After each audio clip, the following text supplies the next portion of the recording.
The presenting sponsor of Pod Save America is Blue Apron. Blue Apron is the #1 fresh ingredient and recipe delivery service in the country. Their mission is to make incredible home cooking accessible to everyone. They achieve this by supporting a more sustainable food system, setting the highest standards for ingredients, and building a community of home chefs. One of Blue Apron's featured farmers for the week Featured farmer is Tom Shepard, who'll be growing asparagus for one of this week's recipes, which is seared steaks in salsa verde with fingerling potatoes, asparagus, and radishes. Is it in one of those curb farms between the driveway and the yard, or is it a real farm? It's acres and acres.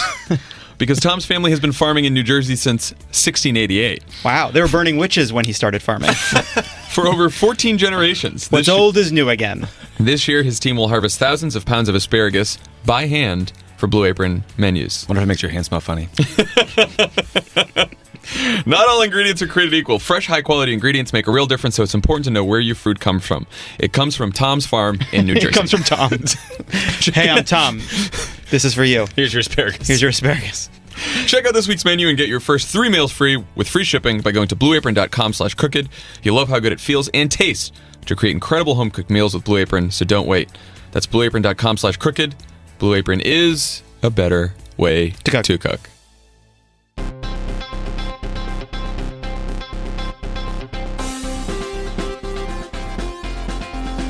Welcome to Pod Save America. I'm John Favreau. I'm John Lovett. I'm Tommy Vitor. On the pod today, we have the senior senator from the Commonwealth of Massachusetts, Elizabeth Warren. I think it's so smart that she's coming on the show. She will be in this studio in just a little bit. And John got her some treats. Tommy asked what her favorite Dunkin' Donuts order was on Twitter. She responded immediately. The Boston Globe wrote a story. That they were the Boston Globe, being the good hometown newspaper that they are, they have a Boston guy, they have Elizabeth Warren, they have Dunkin' Donuts mentioned. They put it in a story. You don't need anything else. I want you guys to know that there's a box of Dunkin' Donuts in the studio, and I went to take one, and John said, those donuts aren't for eating, they're for clicking. We do things for the social media here. And they were delivered to my house this morning by Postmates. Postmates. The best way to deliver. Enter code CROOKED if it's your first time. Okay. So before... Seamless integration.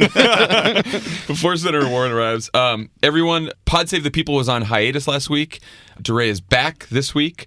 DeRay and Brittany and Sam are going to go deep into the past week's news, including the economics of mass incarceration, emoluments, education budgets, and the troubling work to preserve some of these Confederate monuments. DeRay also speaks with Vanita Gupta, former head of the Civil Rights Division at DOJ. It's a great episode. It is out today, so go download it. Okay, let's talk about in the words of the White House, unprecedented. That's a new word. Let's talk about, in the words of the White House, the historically successful foreign trip. Did you try to say unprecedentedly I successful? did, and I couldn't do it, so I moved on. Okay. The historically successful foreign trip that Trump just came back from. So, halfway through this trip last week, when he was finished with the Middle Eastern portion, some people in the press were calling it a success. Of course, Chris Cillizza of CNN said it was worthy of praise. Politico was praising the staff for putting it together. NBC said he was on message. What do we think now? Now that we're looking back on this trip? Premature? I don't want to be the guy that spends the next 4 years complaining about how Obama was treated versus how Trump was treated. But we spent years being attacked for abandoning allies. Obama removed a bust of Winston Churchill from the Oval Office, and we spent 4 years hearing about how the special relationship was destroyed. He goes to Europe. He arm wrestles with Macron. He assaults the Montenegro, whatever he is, and shoves him out of the way. The leader. And at the end of the trip, Angela Merkel is so upset. She gives a speech saying Europe must really take our fate into our own hands. I mean, that is the story of the entire trip, is that our stalwart allies, the people who are a part of NATO, who've been with us for decades, keeping the globe peaceful, are worried that the United States is walking away from those bedrock alliances. And it's this is why we can't judge trips on optics and whether Jared's frequent flyer miles where PIN code was entered properly. These are big ticket security items, and he doesn't act like he's the leader of the free world. He acts like he's their loan officer complaining about paying NATO dues as if that's the end goal of the alliance and not global security. Yeah, also, it's to say that Trump was on message, he didn't talk to the press. It's he was on message by by literally standing there and wearing a suit? Like, is that what being on message is He's now? on message by like not having the international data plan on his phone, so he couldn't tweet. That was on message. Yeah, and by the way, a lot of people have made this point, but like if on message means consistency, then he was not on message because he went to the Saudi Arabia and he told them he wouldn't lecture them, and then he went to Europe and he lectured them all over. Didn't want to lecture the dictators. Did want to lecture the democratic allies in Europe. No, I mean it's interesting because there's the smaller stuff, the smaller gaffes that Obama still would have gotten shit for if he'd gone into foreign policy. And we didn't talk about like the orb. Who the fuck cares about the orb, Stupid. right? He did say like we just got back from the Middle East while he was in Israel, which made the Israel's ambassador like slap himself in the Ron head. Dermer. Ron Dermer, yeah. Right-wing Republican, Right. by the way. He's like, He did like treat his note at Israel's Holocaust Memorial Museum like it was a yearbook message. yeah, like a letter to See you next summer, Yad Vashem.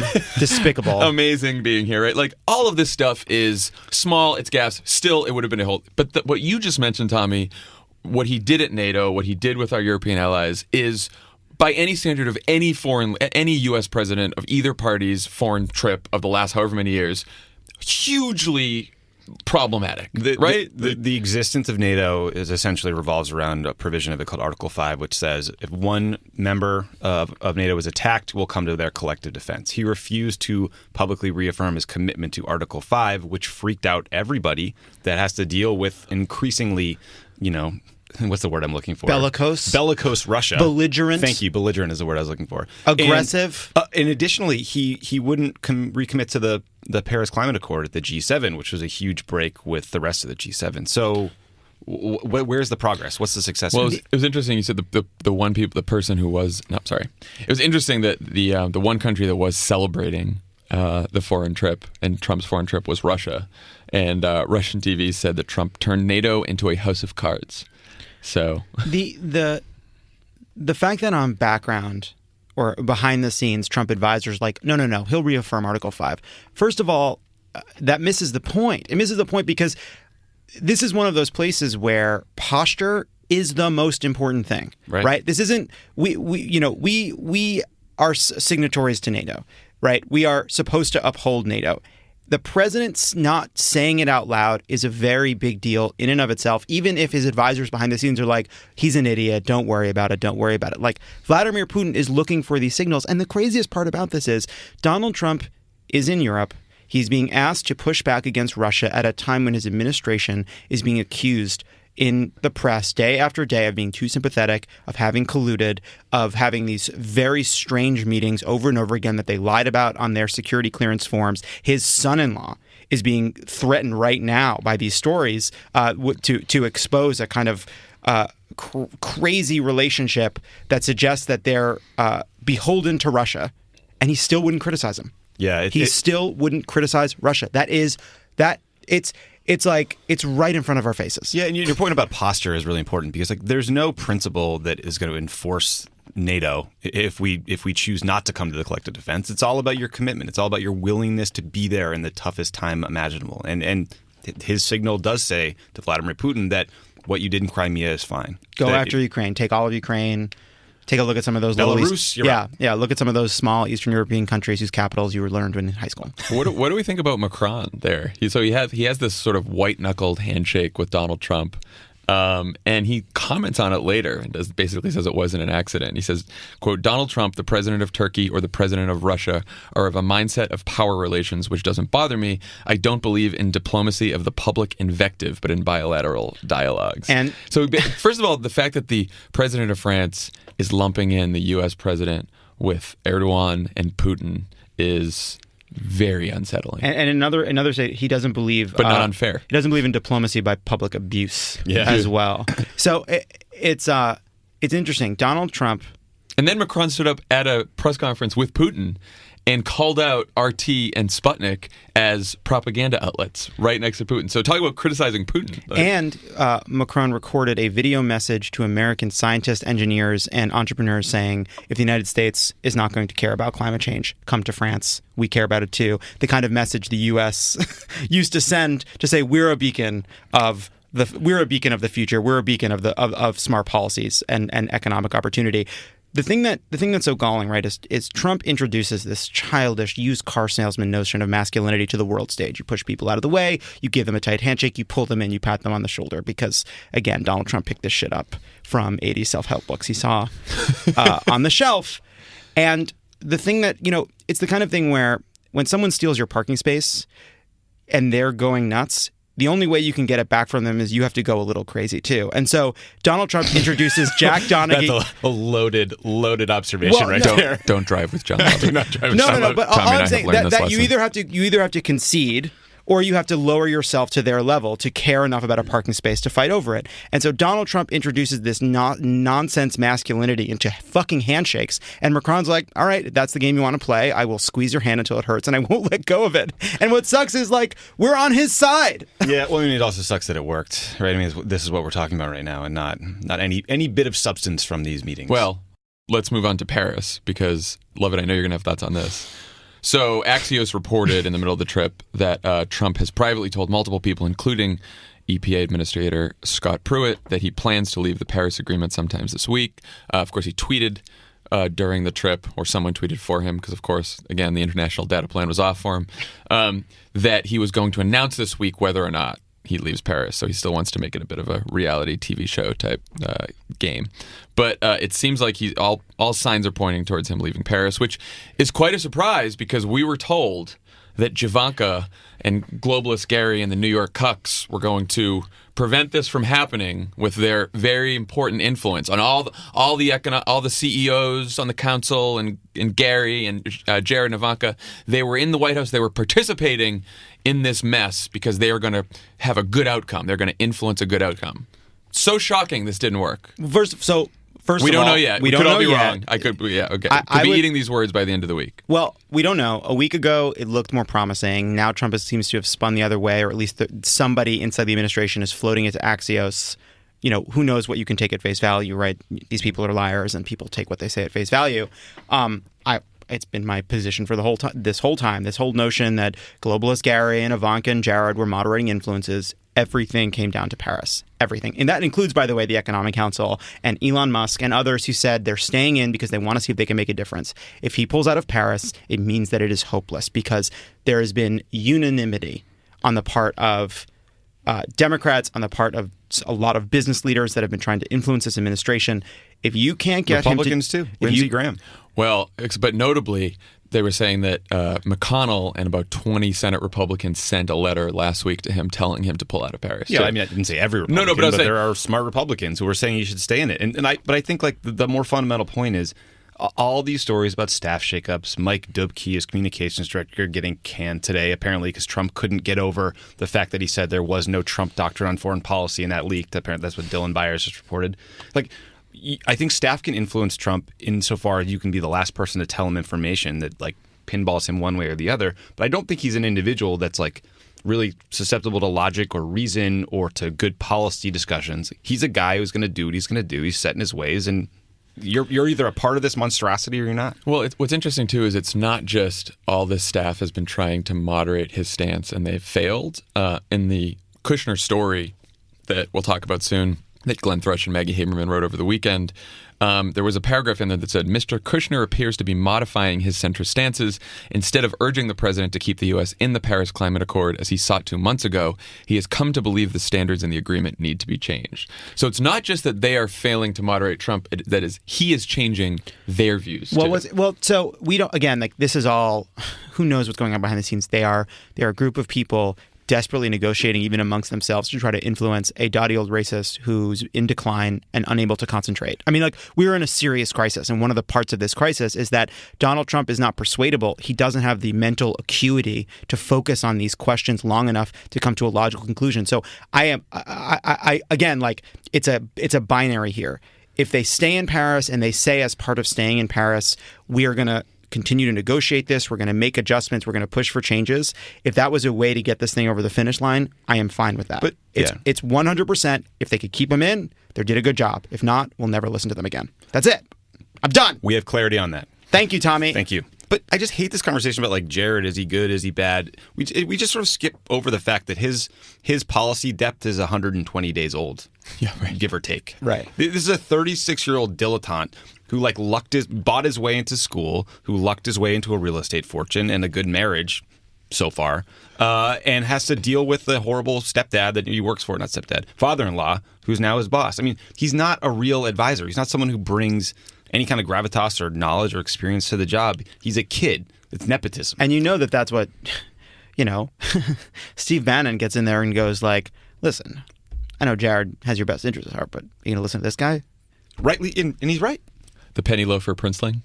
That's princeling. So Glenn and Maggie's story about Jared, of course, stems from the news that broke on Friday night that during the transition, Jared had unreported meetings with Ambassador Kislyak, the Russian ambassador, and the head of a Russian bank, who I know and love it or leave it, whose name we couldn't pronounce. And I still can't pronounce it. So long. No. The bank's name is quite long, but the guy's middle name is incomprehensible. I gave up on both of them. It sounds like Seb Gorka, though. It sounds like Seb Gorka, but it's not. Nope. So anyway, Jared had these meetings. He left them off as SF-86. Oops, by accident. Then reported them later. There was some reporting of this meeting earlier, but now we know he was reportedly trying to set up a secret channel of communication directly to the Kremlin using Russian diplomatic facilities. The first excuse from allies of Jared that wound up in the New York Times after the Washington Post reported the story was that this was all about Syria, that they wanted a direct channel to Flynn, from Flynn to Russian generals so they could fix the problems in Syria. Tommy, does that make sense? It doesn't make any sense. I mean, like General Flynn could pick up the phone and call someone discreetly, and that's a back channel. You don't have to go to a Russian diplomatic facility and do this cagey end run around the intelligence community and the State Department and everybody else. Like, the back channel has become this inflated thing. Like, when Tom Donilon would fly to China to have meetings with their senior leadership, that was a useful back channel because it could be private, have a confidential conversation. He comes back, reports directly from the president. You don't need to do all this cloak and dagger bullshit. Well, the thing people keep part of the reason this is conflating two things is it's only a back channel from America. It looks like a regular channel from the Russian point of view. Yeah. It's not like he's going directly to Putin's house. He's going to a Russian facility to use their regular, ordinary communication system. So it's a back channel to keep things from America. It's not on the Russian side. It's just the normal thing. Specifically from American intelligence, from the State Department, from the Defense Department. And one thing like that's worth pointing out about the intelligence community and DOD and state is like there are a lot of people who, we would feel like we're had sort of a Cold War mindset even during the Obama years. Like there's people who are deeply distrustful of Russia. It sounds like they, had a point. They maybe were right all along, but like those are the people who maybe you're making an end run around, and that is incredibly valuable to Putin and the Kremlin because they don't want to deal with all those people and their skepticism and their cynicism. If they can cut a deal with Trump that's like, some relief on sanctions for fill in the blank. It doesn't have to be, the quid pro quo doesn't have to have happened. Right. It could happen in the future. They could be setting up a way to get something in the future, and that is just as dangerous, if not worse. So you mentioned the fact that the word back channel has sort of been conflated in this whole debate. I see a lot of people on the right now and on Fox and on other places saying, Obama had a back channel with Iran and everyone said it was brilliant and smart and a way to do diplomacy. So people know what's the difference between having a back channel and what Jared did. Well, it starts with the fact that Barack Obama was president of the United States when we conducted secret negotiations with Iran. That's a big... and Jared is just Jared during a transition. That's a big caveat. I mean, this sort of gets... I'm interviewing on Pod Save the World a guy named Bill Burns today, who's the Deputy Secretary of State, who, along with Jake Sullivan, was part of the team that led the secret talks between the United States and Iran that led to the Iran deal. That's an example of really useful private diplomacy. And that's something that's happened for decades. It's like trusted confidant of one president, trusted confidant of another president, and they can work things out and not go through the formal bureaucracy or have a Secretary of State come over with a press corps and have a big to-do that's formal and has talking points and like cut through the bullshit. What they did is, in the way Lovett described, unbelievably cagey, that you would think you would go to literally Russian soil. Their diplomatic facility in the United States is Russian soil. Use their, what I assume they think is secret encrypted communications gear to to communicate back. Ironically, in this case, it seems like we've penetrated those systems since it's all in the newspaper now. I'm not saying that's from any knowledge, but you kind of got screwed twice here, Jared. Yeah. But I mean, what he's talking about is just it's unprecedented, and it's so naive to think that that's what was needed in this instance. Yeah, I mean, like a back channel by definition is, we have interests as a country, you have interests as a country. There's a lot of complicated discussions that make it hard for us to get something done. Let's meet in a room. Let's have a conversation. Let's get rid of all the entrapments and just see if we can hammer this out.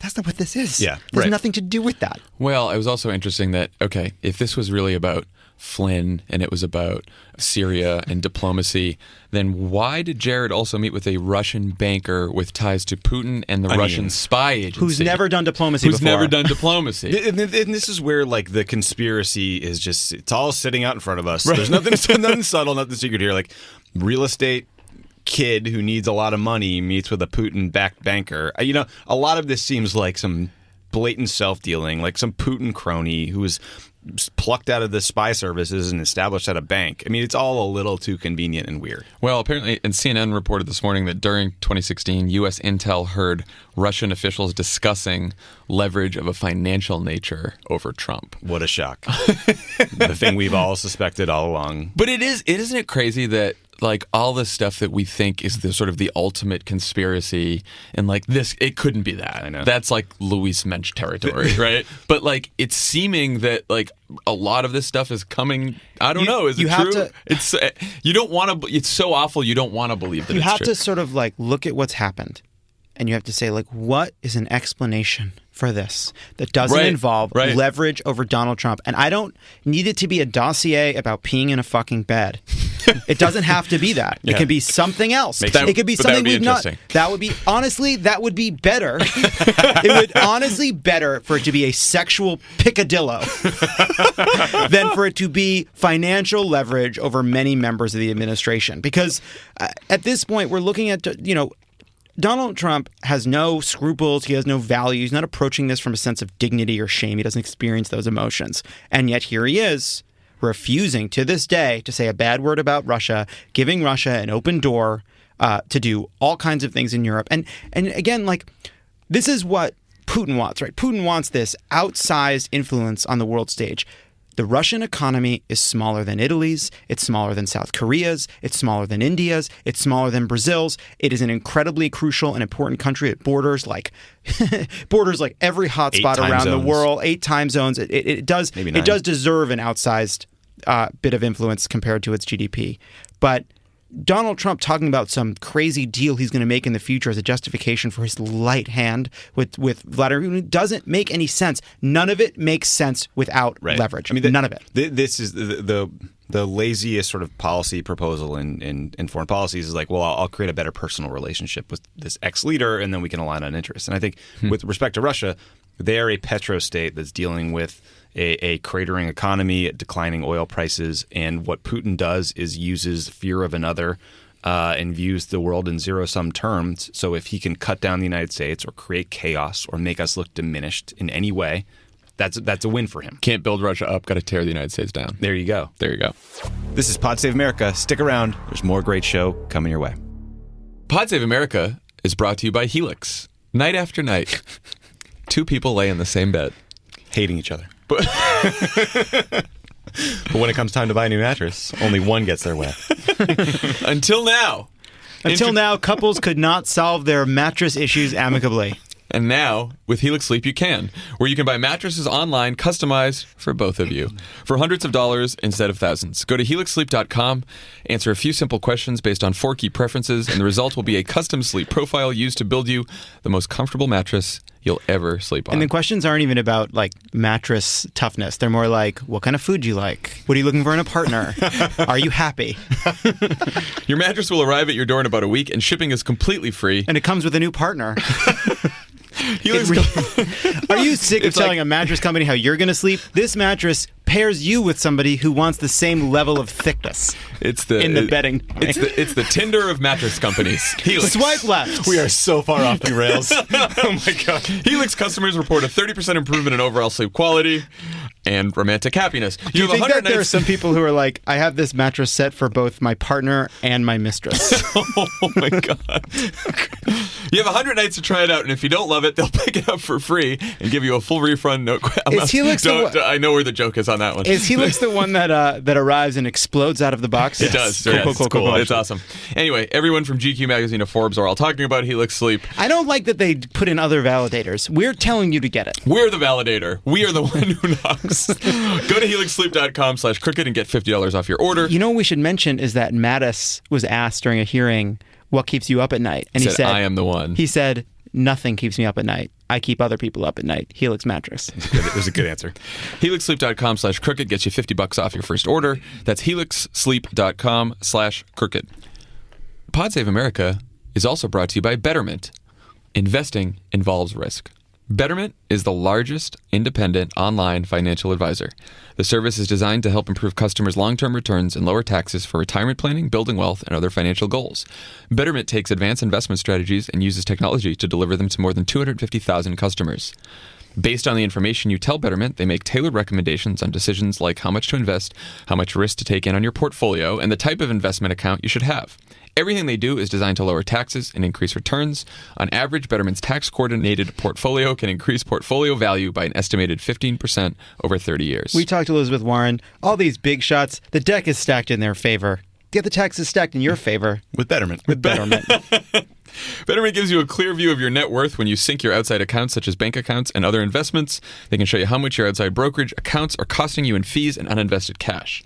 As your personal investment manager, Betterment always has your back. They don't get commissions for recommending funds, and they don't have funds of their own. That means Betterment does what they believe is right for you. PodSave America listeners can get up to 6 months managed free. For more information, visit betterment.com/crooked. Betterment, rethink what your money can do. Should Jared have his security clearance revoked? Some Democrats are calling for this. Cory Booker on Sunday said, no, we should at least go through a process first. What do we think about this? I have no idea what we should be doing because this is so unprecedented. A senior advisor to the president who has access to the most secure information that our country collects. Washington Post reported today that he gets his own intelligence briefing. Jared does before Trump gets his. Yeah, he lied on his what's certainly clear is he lied on his FS-86, right? Yeah. He lied. He did later amend the SF-86 to report those meetings, but originally he did not include them. Yes.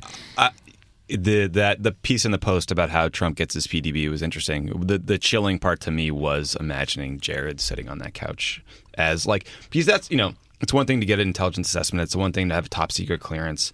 Or access to code word level compartments or special access programs, to sit in on that PDB every day and get the most up to date intelligence picture constantly. You need someone that you trust completely, and I don't think he's given us any reason to trust him completely. In the same way, General Flynn has not. And so, should they strip his clearance?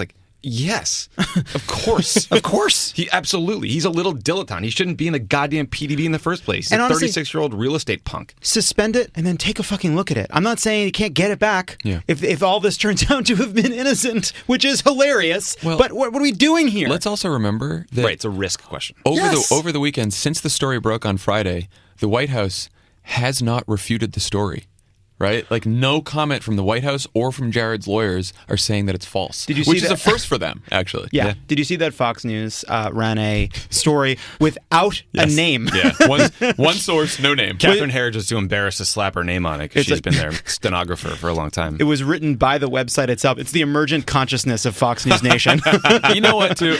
All the stuff with Hannity last week, a bunch of people are tweeting Fox News has some great journalists who work there, but Hannity, blah, blah, blah. You know what? At this point, we can count the real journalists who work at Fox News on one hand. And people like Shep Smith, I guess Chris Wallace, maybe a few others, you guys are the cover for an evil organization, and if you don't leave, you're fucking part of it. It's just so clear that you're part of something evil. Yeah. But back on the security clearance question, it's not something I thought a lot about until I saw that Booker thing. Same. But it's just a question of risk. If there's any chance that he could have been misleading, there's any chance he could be blackmailed, if there's any chance that we suspect he could be coughing up secrets, I don't think he's a spy. I don't think he's a double agent. I think he's in over his head. But I don't get why the goalposts have moved so far in terms of allowing these things to just continue that we're not doing the basic things to protect our country. And it's not as if we haven't been through this before. Russia has spent decades trying to develop people to help influence and gather information on the United States of America. And even if Jared Kushner doesn't realize it, he could have been completely compromised. Yeah. He doesn't have to know that he's doing it. That was the John Brennan line. It was like most people who are on the path towards treasonous behavior don't know until it's too late. That was like, quite a holy line. Shit, John. Also, let's remember that Paul Ryan called for Hillary Clinton not to have a security clearance after James Comey said he would not be prosecuting her for any kind of crimes. I mean, the boundless hypocrisy. I can't. I would just dangle Paul Ryan over the conversation just to see if Lovett can jump over the desk. You know, it's become so routine to see these people fail to do their jobs. Like, this is not. It was not inevitable that Paul Ryan would capitulate his role this much. It was not automatic that we'd be in this situation where these endless stories about the compromised White House and these idiots and these nefarious doings that would have absolutely no consequences on the Hill. There's just no rule that said they had to do it this way. And look, we pick on Paul Ryan all the time, as we should, but Bob Corker, right, head of the Foreign Intelligence Committee in the Senate. One of the supposedly, I'm not going to call him moderate, but let's call him a mainstream conservative Republican, hopefully an adult, yeah. First of all, he puts out this statement after the foreign trip saying, smashing success. I called President Trump and told him what a great, wonderful job he did putting this whole thing together. Bob Corker went to the Capitol steps and released doves. He was so happy. And then on the Jared thing, he said, look, he seems like a great guy. Let's just hear him out. I'm sure there's a great explanation for this. And Lindsey Graham's first thing, I don't know if I buy this, right? John McCain said he was troubled by it. Oh, yes. John McCain's endlessly troubled. Right. And of course, usually what happens with Lindsey Graham is he says the wrong thing, then McCain says the right thing, even though McCain doesn't do anything, and then Lindsey Graham sort of catches up with John McCain's position a week later. So I guess we'll wait for Lindsey Graham on that. It's like a fucking mock trial team. Can I read you guys a quote from Bob Corker? Sure. Those around the world who are looking to the United States for support against intimidation, oppression, or outright massacres have learned a tough lesson in the past few years. This U.S. president, despite his bold pronouncements and moral posturing, cannot be counted on. The president's empty promises and unreliability are at their most acute in Eastern Europe. That was an op-ed about Barack Obama. That was not about That was not about Donald Trump. And he's a Republican, but he's also one of the people who is sort of seen by the elites in Washington as an adult, he's a policy wonk who will do the right thing. He's been bipartisan in a number of ways.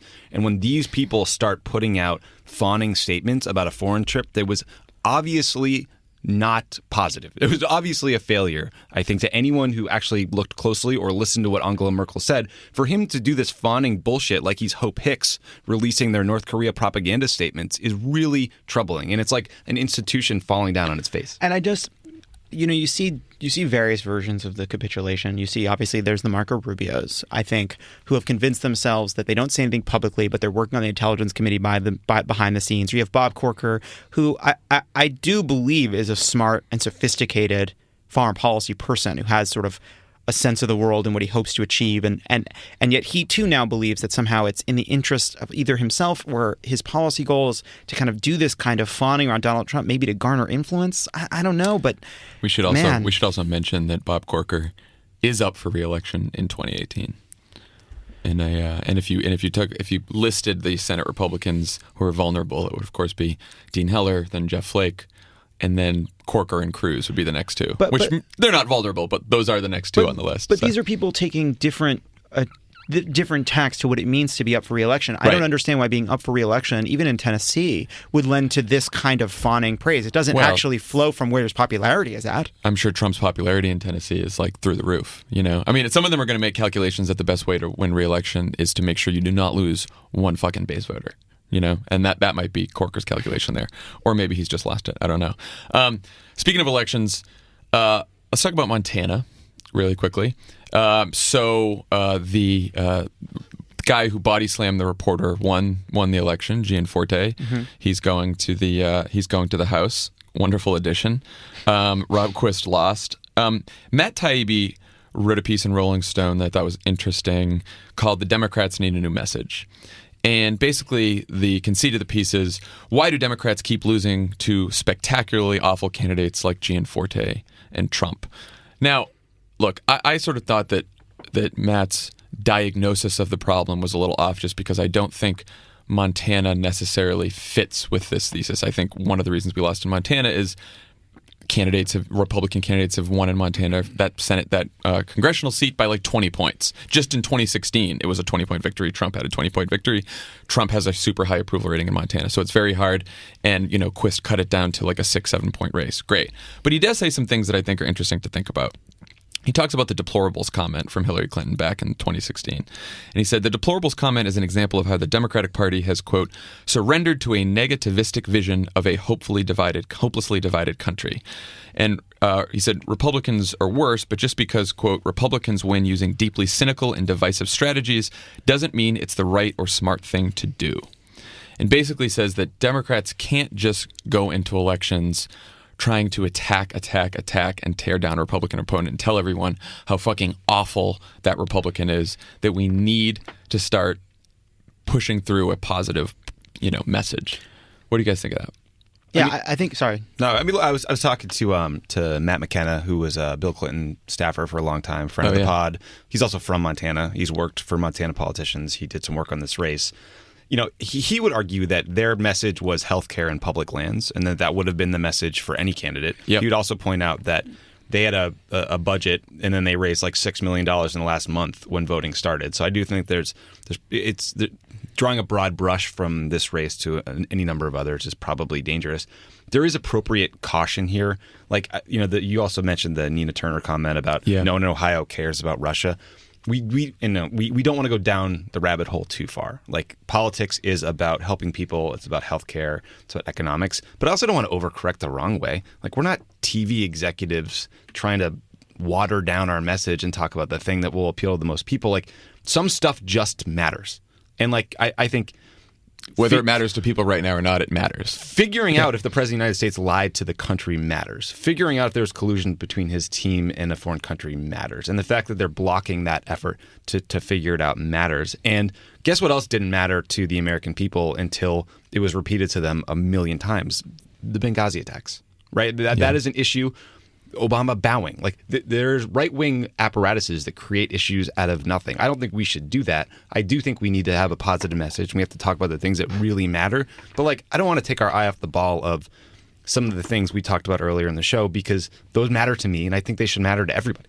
Yeah, it's really tough because, on one hand, I see the Post story Friday night about Jared, and I'm like, oh fuck, these people are going down. Like, this is a big deal. We got to talk about this. But there's a part of me that's like, damn it, on Monday I'd rather be talking about what's happening with the healthcare bill in the Senate and how we can stop it from becoming law, and talk about some other economic issue that actually matters to people. I would love to be talking about all these issues, and I don't want to just get people caught up in hoping that that Russia is an easy way out for us, right? That we can just wait and hope, and then suddenly this whole administration will go down on its own malfeasance, Yeah. But yet, like you said, Tommy, some things that might not matter to the public still might matter right now for us to focus on. I don't know. It's a very tough. Yeah. So I think that there's two things here. There's larger questions about democratic vision, and then there's smaller questions about tactics in any individual election. So the point he makes about we shouldn't be as cynical as Republicans, I actually don't think that's been our problem. I think our problem is that we've been pretty naive in that we thought, we could appeal to people's better instincts. We could talk about love trumps hate. We could talk about how vulgar and crass and racist Donald Trump is. And it turns out that wasn't enough. It's not enough in any election. It wasn't enough for Hillary Clinton to become president. That doesn't mean that those issues aren't really, really important. But I feel like part of what we're missing, and I think the thing that Taibbi's getting at here, is we need a larger vision that we can come back to over and over again. There may be weeks we spend talking about Russia, and that's important, and maybe weeks we talk about whether or not the president is corrupted and is under the thumb of a foreign government. I think that matters. I think we need to talk about that. But when we're finished saying that, what are we going to do? And right. I think the bottom line, we just do not have a coherent, compelling story about what we're going to do that's more than just stopping them. Well, I think the smartest thing he says in the piece is the largest group of potential swing voters out there doesn't need to be talked out of voting Republican. It needs to be talked out of not voting at all. Right. Right. And that's the sort of the people that we're after here, right? Is people who not Republicans who are not going to get anyway. I mean, like if you saw Gianforte fucking body slam a reporter and all the other horrible things that he did in that race, endorse Trump care and all this, and you say like, no, I still want that guy. I don't know that we're going to reach you, but we at least have to try to reach some of the people who decided like, they both seem like awful candidates. I don't like the Democratic Party. I don't like the Republican Party. I think politics isn't for me. I'm staying home. Yeah, I mean, and that's a big group of people. We had this giant primary, right, between Bernie and between Hillary, and it was a debate over fundamental questions about what the Democratic Party stands for. But even in that debate, a lot of it wasn't around a positive vision for what the country should look like. Bernie has a critique around Wall Street and power and influence, about getting money out of politics, about raising the minimum wage. Hillary Clinton had a kind of adopted a lot of that tone, but kind of a more practical version. But even that is about stopping bad things. It's not. It's as if we're sort of trapped in a kind of language that never says, here's what the future looks like if we got everything we wanted. Yeah, that is my great concerns. I think Democrats betting on a strategy where we're simply rooting for Donald Trump to fail is, I don't think, going to be successful for us. Because if you're an individual that spent 10, 20, 30 years feeling like politics has always let you down, Trump catastrophically letting you down leads you to completely check out, to walk away from the whole thing, to not necessarily be susceptible to believing our message the next time around, that we're actually going to put forward policies that really help you. Because Trump, Warren talks about this in her book, and I'm excited to ask her about it. Like, Trump's populism is fake populism. It's anger and grievance in the guise of populism, in the guise of helping people. And like, the bullshit is getting stripped away, and the coal jobs are not coming back. They're finally admitting all these things. Sorry. Go ahead. Yeah, no, the one thing I would say is like, we have, even in our big policy debates that Democrats are currently having, I think that the big next step for us to take is we need to stop debating whose critique is right, and we need to start talking purely about what we're going to do. Yeah. One thing I remember that Obama always used to say in the campaign, and this was after 8 years of George Bush, is he would sort of start his speech by saying, okay, the one thing we know is that George W. Bush is never going to be president again, and the question we have to ask ourselves is what's next? Yeah. And then you just go, right? And like, we are going to have to get to a point where in 2020 or even in 2018, a lot of these candidates say, we all know that we hate Donald Trump and that he's an awful president and that he's done some horrible things. The question is, what are we going to do next? Right. It's almost like at some point Donald Trump stops being the enemy and starts being the weapon we use to defeat bad ideas. Yeah.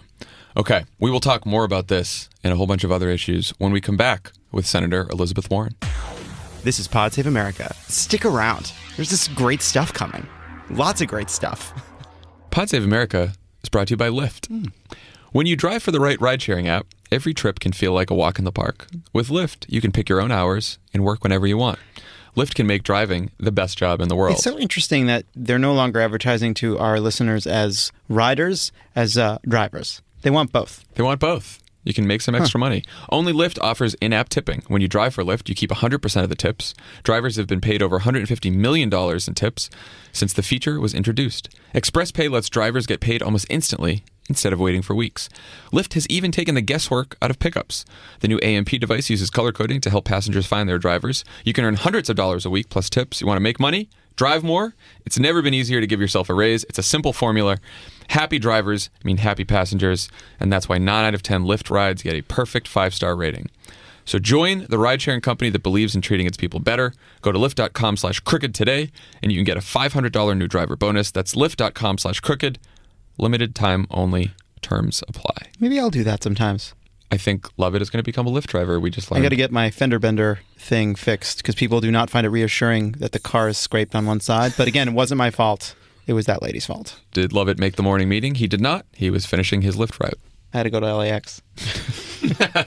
And don't forget to download the Cash App. The Cash App. Who loves the Cash App? We do. You can download it. You receive money instantly. It goes directly to your debit or credit account.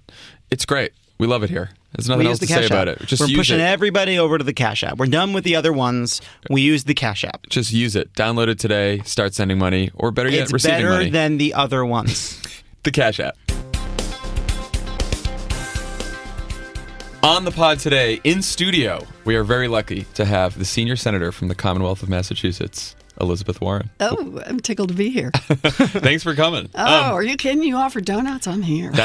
We got some Dunkin' just for the occasion. Yeah, we don't have to. Like you guys are putting me in the zone here, right? We're not even supposed to have food and coffee in here, but so the radio's... You probably don't need them in front of you for the length of the interview. I can sniff them the whole time. Do you feel like I need to take I can one? have like a sugar high. If you don't like a just- question and you want to avoid answering it, you can just take a bite of the donut. Oh, This is a exactly. You are posing with my donuts here. They're not even a sponsor. We're hoping that they'll be a sponsor. Now, That's the boy, idea. We Wouldn't that can be great? talk them into doing We're this. just that. I just New want them to England. open some more franchises out in LA. Okay, That's all make I that want. clear. Yeah. You know? Make that clear. Every summer of my life, huge iced, painting houses, yelling about the Red Sox. Yeah. That's what we did. Exactly. What an all-American story, Tommy. I know. Okay. That's sticking to it.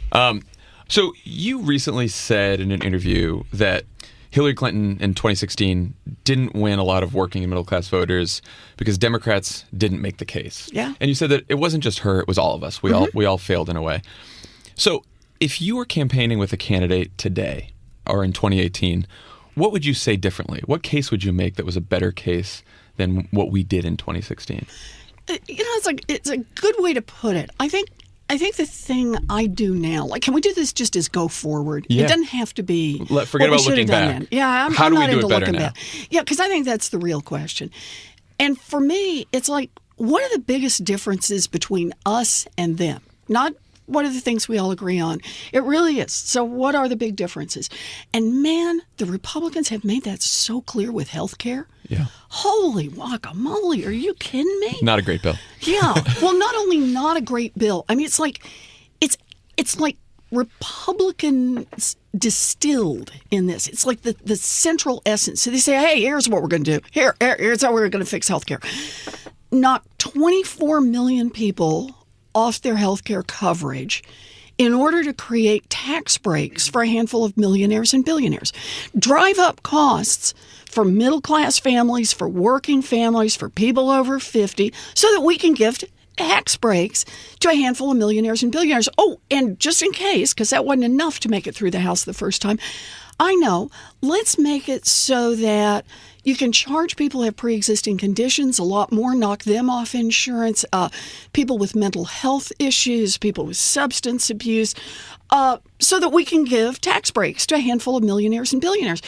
Well, to me now, man, there it is. Let's run on that one. Let's run on that one, because that one tells you what Republicans care about, and that is it's the second half of every one of those sentences, so that we can give tax breaks to a handful of millionaires and billionaires. And let's talk about what Democrats stand for, and that is how we get health care coverage for all of America, how we get better outcomes at lower costs. That's our job, and that's the difference between the two parties right now. Well, and what do we say about that? Because, there's going to be some people out there who say, yes, I hate that bill. I don't like Trump care. I think it's garbage. But under Obamacare, my premiums were still rising too fast. I still couldn't afford it. My deductibles were too high. What are Democrats going to do to fix the healthcare system? So look, there are two ways you can do it. One is you can say, I'm going to be the technocrat here for a second, say, yeah, no kidding, your health care bills are going up. Because right now, Blue Cross and Blue Shield, right, just announced they got to charge the maximum amount because they think that Trump and the Republicans are going to cut the legs out from underneath them and change parts of Obamacare that won't let them cover their costs. But I don't think we want to go weeds. I think you just go high and say, you're right, we want to do more. But here are our values, here are our goals. We want 100% coverage for everyone, and we want it at the lowest possible cost. There's a lot of ways to wring cost out of this system, and we are on board to do that. In fact, we got a bill right now, just one piece of it that we want to do as Democrats. I want to be able to import drugs from Canada. There are places in Canada where, and in the United States on certain drugs, where we're paying 10 times as much for the same drug. If we could import drugs from Canada, same kind of safe drugs from Canada, man, you bring down costs for families, you bring down costs for insurance companies. That's a way that we continue to get better outcomes at lower cost. Bernie Sanders has put this bill together. We got a whole group of Senate Dems on it. Mm-hmm. There are things we can do to make it better. but you got to have that's your value. When you start with how am I going to create tax cuts, how am I going to knock people off health insurance, you don't end up in a good place. You end up a place that is truly a punch in the gut to working families. So one of the problems with us getting that message out is money in politics. And you talk a lot in your book and throughout your career about the danger of money in politics. And I think you essentially make a case that it's worse than we even know. And Jane Mayer wrote a great book called Dark Money that's this look at how corporate money funds not just candidates, but these think tanks and rent-a-quote academic institutions. How do we start to solve that problem in the wake of Citizens United? Well, the first way you start is you flip on the flashlight, right? This stuff happens behind closed doors. This stuff happens, and everyone's polite about it. Right now, somebody shows up to testify in front of Congress, and everybody says blah, blah, blah, blah, blah, blah, right? You like them, you don't like them, right. And you may engage on substance. And nobody asks the fundamental question, like, who paid for you to be here? Who paid for your research, so-called research? Has any of your research actually been... Do academics believe your research, or is this just stuff you're churning out now? Right.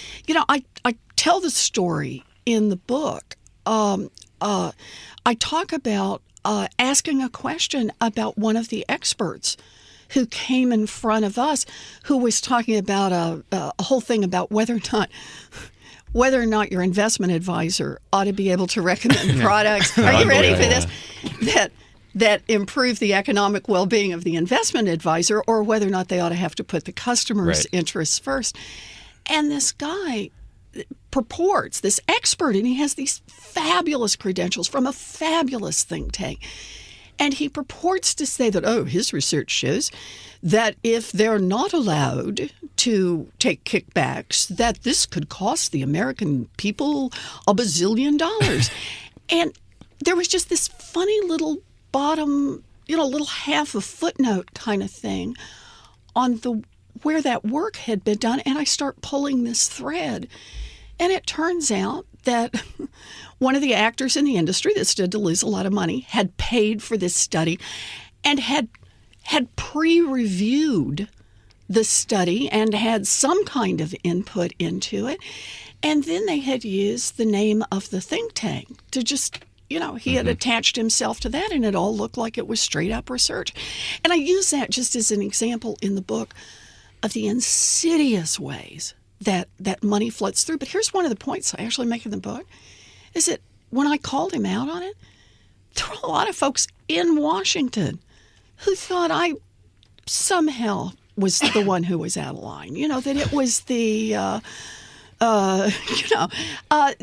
like, you're not supposed to talk about that. In polite company, you're not supposed to talk about that sort of thing. And so that's why I say the place you start is, man, you gotta call it out.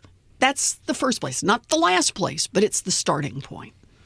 So I read your book over the holiday. I actually listened to it. The book is This Fight Is Our Fight. I listened to it at 1.5 speed. How did I sound at 1.5? Great. I think I talk at 1.5 anyway. So now you seem like you're talking quite slow, but I think that's on me because I got used to it. Okay. So I think that you tell this pretty conclusive story, right, about 30 years of deregulation, of tax policy being tilted towards the rich and to corporations, about influence of money in politics, of influence of lobbying and paid experts, et cetera, on the process by which we make laws, and that seems to be the center of your diagnosis of the problem. And one thing that I was actually surprised about is it seems like a lot of the diagnosis is if we fix these things, right? If we can get the money out of politics and then we can put some more money into things like research and infrastructure, we can raise the minimum wage, we can tilt the regulations against the banks more as opposed to what they've been lately, and then we can have a strong middle class again. And what I found interesting about that is that you kind of hear there's a second debate, and one that's about automation, globalization, the consolidation of big companies. And my question for you is, if we solve all your problems, let's say we get the kind of Congress we want, and we push back against the banks, and we raise the minimum wage, and we put stronger regulations and cops on the beat, don't we then have to turn to these larger structural forces? Totally, we have to turn to them. But here's the point I'm trying to make. If you don't have a government on your side, those problems those problems will kill us. I mean, they really will, both literally and figuratively. It's only if we have a government that works for us that you can you can harness these other forces and make them work in ways that work for working families. Look, we've had innovation and change in this country for a long, long time. What shifted, and here's the long arc of the story I tell, is that America was this boom-bust economy from the 1700s, right forward, about every 20 years. The economy would be okay, and then it would get stronger, and then it would get more strong, and then it would get bigger, and then it would all blow. That's my radio sound stuff, right? You like that? Can we hit it? Then I go ding, ding. People are worried that there was an explosion. Right. It was just me. Okay. And then the economy would blow up, and the problem was, when the economy blew up, it took down not just the speculators, it took down the farmers, and it took down the shopkeepers, and it took down employees. It took down a lot of people who never had a chance to build much of anything up. So a lot of the world believed that's just the natural order of things. It's like tide, tides, not the detergent, the stuff, the waves that come Tide in. Pods. Right, Tide Pods. There we go. It's that they thought that was how the world had to be. And in 1930, or 33, when Franklin Roosevelt comes in, he has this incredibly, this bold vision, and that is we can do better. And he harnesses government to work for the people. And the first thing he does, the first tool, is the tool of regulation. And he says, no more boom and bust with these dang banks. And they break up some of the biggest. They start enforcing antitrust laws, put Glass-Steagall in place to separate investment banking from, your checking account, savings account banking, put a cop on the beat on Wall Street. That's the SEC. And it levels the playing field. And we don't have booms and busts. And the second thing he does is he says, and we can build opportunity for our people. So they do progressive taxation and they bring it back, and we invest in education and infrastructure and basic research. In 1935 to about 1980, that's our basic vision. And we built something amazing in this country. We built opportunity. It's the strongest middle class on earth, but the point is it was opportunity. It was opportunity for a kid like me. My dad ended up as a janitor. My mom worked a minimum wage job, but I got a chance, a college that cost $50 a semester. It was an America of expanding opportunity. And let me just add on that, because it was not a perfect America. Black-white wealth gap has been there since we first started measuring. But even there, 1965 to 1980, the black-white wealth gap shrinks by 30%. We are expanding opportunity for all of us. And then you hit 1980, Ronald Reagan, deregulation, right? Mm-hmm. Eventually get rid of Glass-Steagall. You tell the big banks they can do pretty much whatever they want to do. And we get rid of progressive taxation. It's tax cuts. I mean, it's somewhat progressive, but you do tax cuts for those at the top, reduce the investments in education, in infrastructure, in basic research. So, and what happens? It works. It works. That is, the 90% of America ends up left behind without opportunity, without growth. And so 1980 to 2017, GDP keeps going up, but the 90% of America gets none of the new income growth. So now I'll answer your question. I know that was a long runway, but think of me as, a Boeing 707. It's going to take a long time. So we do details, we do depth here. Good. That's okay. why we're better than the news. Thank you. Okay. All right. So back to your question. For me, there's a lot of stuff that's hard, right? How do we compete internationally? What happens in a tech world where you need fewer and fewer of certain kinds of workers? And the answer for me for all of that is this is the importance of having a government on your side. I talk about this a little bit in the book, about trade, for example. I don't believe that we shouldn't trade. I don't believe that we all should, eat squirrels and craft our own doorknobs. What I believe... The well-known protectionist position. Yes, exactly. The Oregon Trail policy. There we go. These people are ripping us off with these doorknobs. Exactly. It's that you've got to build right from the beginning you got to build in that we're going to do it in a way that doesn't work for the thinnest slice at the top, but that works for all of us. And sometimes that's going to be about progressive taxation. Sometimes, you know what I mean? There are different tools you can use. Same thing is true on tech. I did a whole long piece. It's in the book. I only do a very short version of it, but I did a whole long speech. I don't know, maybe 6 months ago about the changing workforce and how we got to change the rules. Like, did you know that Uber drivers under current federal law can't get together and negotiate collectively with Uber because technically each one of them, or allegedly, is a 1099 separate contractor, independent contractor, and that would be collusion. Well, duh, that's a government that's not working for us, right? So I say that is, yeah, there's innovation. Of course there's innovation. Great. You know, someday someone's going to make a bigger version of a Dunkin' Donut, right? And we're all going to love it, and we're going to eat it communally, and all kinds of things that are going to be innovative here. But the rules are set by our government. The basic regulatory structure and the basic tax structure and where you pull it away and you make the investments in opportunity. And if that's what we're working on, we'll figure out how to solve these problems. We will. One thing you mentioned, you touch on it briefly in the book about United Airlines and American Airlines, that there's been this move towards consolidation. How 70% of our soybeans are grown by several giant conglomerates. There's been an argument of late Not that several by one months. Yeah, one Yeah. of them. There's been an argument I've seen of late that Democrats are not making a big enough deal around trust busting, around consolidation, that shouldn't be one piece of the puzzle. That's actually central to the reason there's so much income inequality and a loss of middle-class security. What do you think about that argument, that needs to be the thing we're talking about? Well, it certainly needs to be in the top things we are talking about. I am totally there on this one. Actually, and I write about it in the book and tell the stories in the book, that antitrust law is what gives small businesses a chance. It's what gives consumers a chance. And here's the amazing thing. The data now show it's what gives workers a chance. That as we get more and more consolidation in industry after industry after industry, the power of workers, the power of consumers, the power of small businesses to innovate, to create, to do something new shrinks and shrinks and shrinks. And the humongous, right, just takes up all of the space and rolls over everybody else. It's why we passed antitrust laws more than 100 years ago.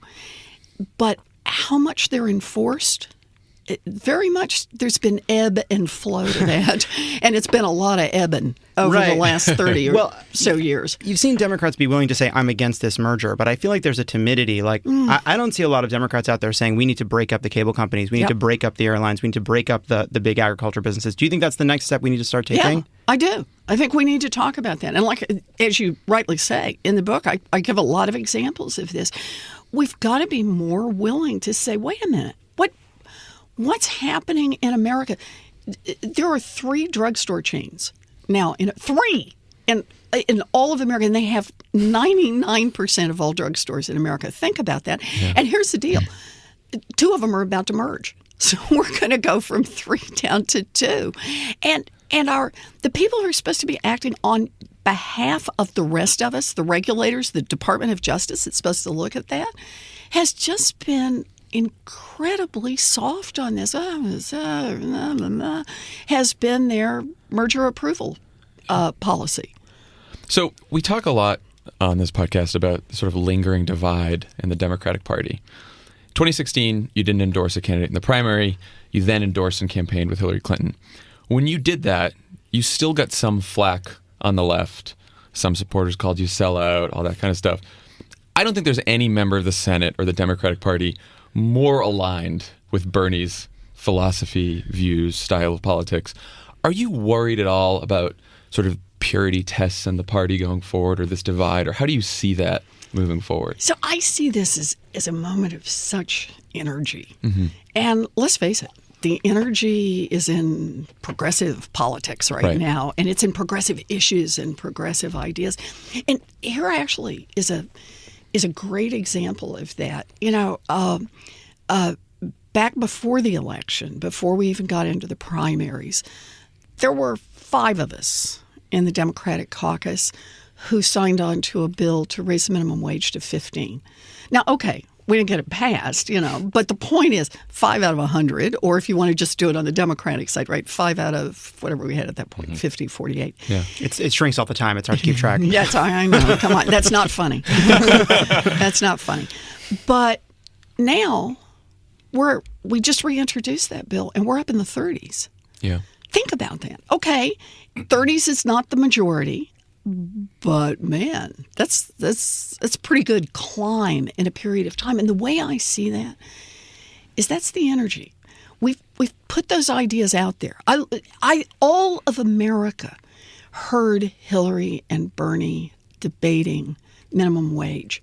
That's what we talked about on our side. The clown car on the other side, they were doing their, tiny hands and sweaty stuff and all that.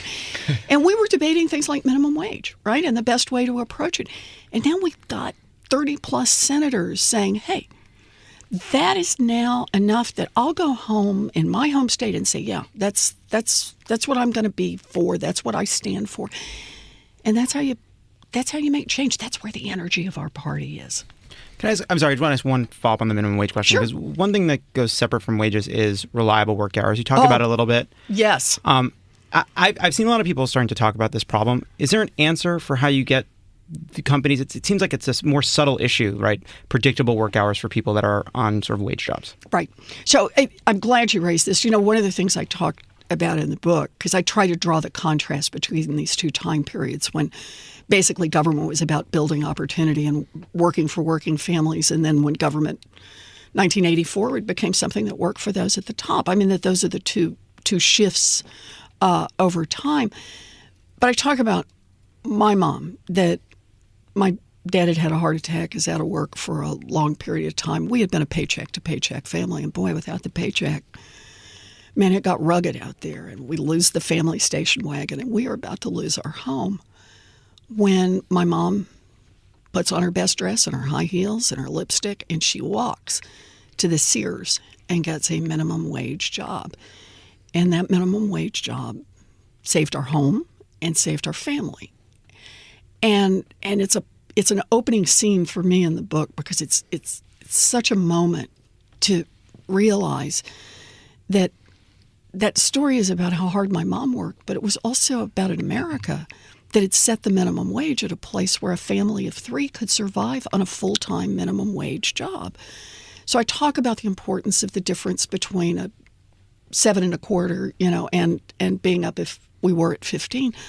But also, when my mom went to work, she got 40 hours if Sears was busy, and she got 40 hours if Sears wasn't busy at all, because that was the deal. It was a 40-hour-a-week job, week after week after week, and Sears took the risk of the ebb and flow of business. And I also tell in the book, as you know, the story of Gina, who works at Walmart, and in many ways much better equipped to deal with the world than my mother was. She has a college diploma. She had several years of experience.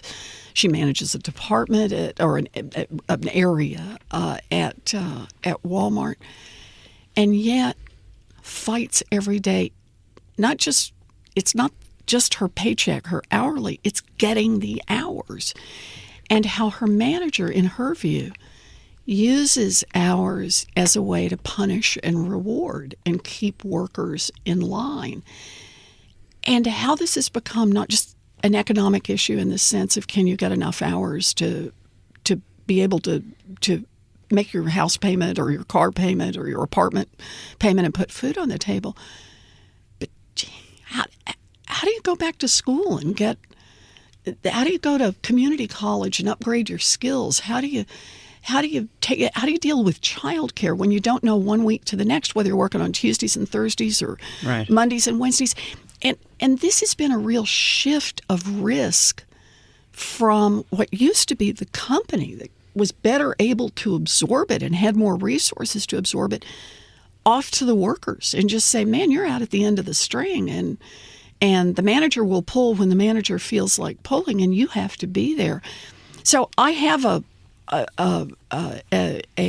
bill that's pending, and I've got some co-sponsors on it, about scheduling, that just in a sense, just ask for some of the most basic things. That you can't fire somebody for asking for a different schedule.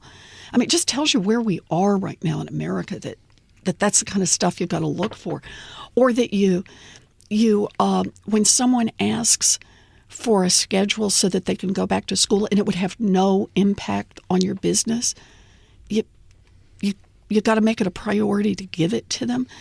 It tells you how little workers have to bargain with in America right now, and how much government has zoomed in on the side of the rich, on the side of the powerful, on the big tax breaks, on the big mergers. Let Walmart be gigantic, and then again, and let it roll over all the local businesses. And that there's just been nobody to stand up for working people. And we got to fight that back. Senator, I think we have to make this last question. Oh, fiddle! But, Come on. So we can keep and going. Then it's We donuts. can keep going if you keep And going. then going it's till your donuts. staff drags you out of here. We'll go. Yeah, bar they the will. door. So Trump just finished this big foreign trip where he managed to piss off the entire world to the point where Angela Merkel, one of our most stalwart allies, says, like, we need to take fate into our own hands as a continent, we Europe. I see stories like this, it makes me very nervous. But sometimes the repercussions of these actions get lost in the admittedly very significant concerns about Russia and investigations and, like, how dumb is Jared Kushner exactly, story of the day. You're one of the best messengers the Democratic Party has on economic issues. So I want to hear how you might prosecute a case against Trump on foreign policy, or talk about what a Democratic foreign policy message is about how we can make people safer than they are today. Yeah. So I think we start with leadership.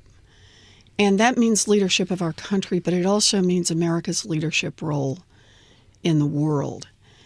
And why it is so important to have a president that values working with our allies, because we live in a very, very dangerous world. And we need to be able to trade intelligence. We need to be able to share in the defense. We need to be able to act in concert. Look, how did we get the Iran nuclear deal through, for example? Mm-hmm. And the answer was because President Obama and his entire team worked hard to get a lot of nations together to say, we're going to put economic sanctions in place. We're really going to tighten down. That takes cooperation, and it takes treating other nations with respect, and saying in a calm way, not a big fancy headlines way, but here's our goal. We don't want Iran to have nuclear weapons. That is deeply dangerous to the region, dangerous to our ally Israel, but dangerous to the entire world. And by saying that quietly and calmly, over and over, nation by nation, we ultimately put in place tough economic sanctions and watch the Iranian economy down, down, down. And that's what brought Iran to the table, to be able to sit down and negotiate. And now Iran has stepped off this path that it was on to develop a nuclear weapon. The measurement was down to months that people were talking about how long it would be before Iran would have a nuclear weapon. And that is no longer the case. And we have inspections. Does it, is Iran a great ally? No. There's still a lot that Iran does that's terrible. And frankly, there are other sanctions in place for that and need to be. And there needs to be real accountability. But I just want to look at that one thing. Every part of what Iran is doing right now would be a whole lot worse if they had nuclear weapons. Right. And yet it was the work together with allies and acquaintances, right? Not even all the way to full allies, with other nations that got us in a position that moved us on that international stage one click safer. And that's important. It's work that takes patience and it takes real leadership. And the United States has shown we can play that role. We have played that role. But when Donald Trump seems to burn alliances for no gain other than something to do with his own ego, then he is destroying something of value to all of us, and it will be felt in our security and the security of the entire world. One more question. So a lot of us believe that the first version of Trump Care died in the House because of all this grassroots opposition at these town halls, and then a second version passed, and it passed because a lot of these so-called moderate Republicans, they caved despite all of that grassroots pressure. So now as we're looking at the Senate version of this and Republicans trying to write this in the Senate, what can we do to stop it, right? Because we sort of worry here, we tell everyone, show up at these town halls, do whatever you can. It's all about activism and organizing. And then, victory just sort of sneaks away at the end and it passes in the House. So what do we tell people to do, or what are you guys doing in the Senate to try to stop them from passing something? So this is the right question. And it actually is the last chapter of my book where I talk about this fight is our fight. Yeah. Because I truly do believe that. We have got to be in this fight. So let me do history slightly differently from the way you do, because I look at this a little differently. Yeah, we're in the same place. We beat them back on the first round, and we beat them back because we were everywhere. And we did that one man, we were in Boston. We did our march. We had our protest. We nearly froze to death out there, but we were out there freezing for health care. Listen, it was 67 in L.A. There were hardships everywhere. Yes. Oh, man, you guys, we develop character in places like Massachusetts, right? So, yes, that's part one. But part two, when you point out there were Republicans who caved, I actually think it was less about the moderates caving, and it was more about the right wing saying it's now brutal enough that we can sign off, right?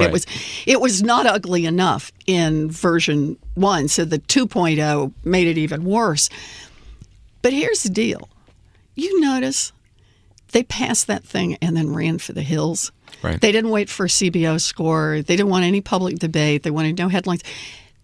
There's a message in that. And the message in that is, wow, there are a lot of people who don't like this. Now, granted, they still got their folks on the far right who are going to support him, and they were feeling pressure over there as well. But I don't read the way they handled this as saying they don't care about the pressure that we brought to bear. I think they care enormously.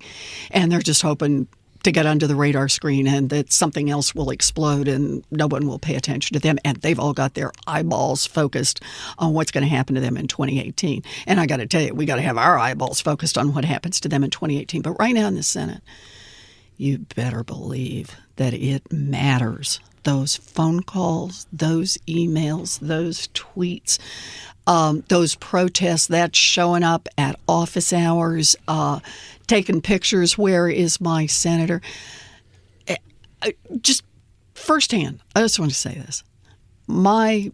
Some of my colleagues in the Senate have been completely freaked out by how much people in their home states have paid attention to this health care bill.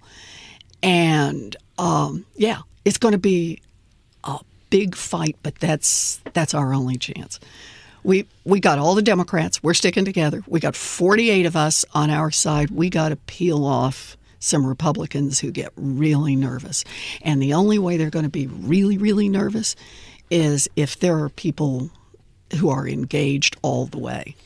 You think we have a chance of getting like Heller and Flake and some of these guys that are up in 18? Or? I think we got a chance. Absolutely, we got a chance. And, it's an interesting thing. I'm not giving up on anybody on this one. I mean, in terms of bringing pressure to bear, among those who would be hurt, keep in mind, it's rural hospitals that would just get smacked.